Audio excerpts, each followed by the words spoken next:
ভাই এটা কি পোলোয়া নাকি? আছেন তো ভালোই।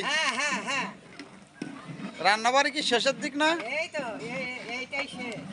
আচ্ছা আল্লাহ রে, পাইটাই দিন আবার ভাজি দেয় না তোমার?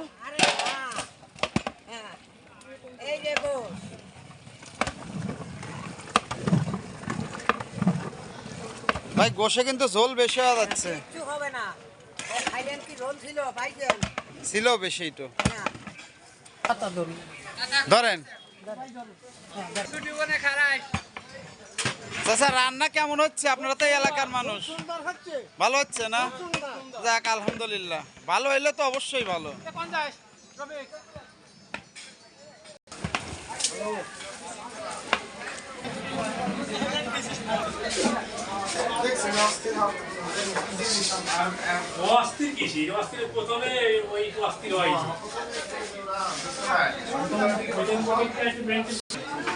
ওই মান্নান ভাই, এদিক তাকান একটু। এ জায়গা কত হাজার লোকের আয়োজন? 3000। রান্না বাড়ি তো শেষ না?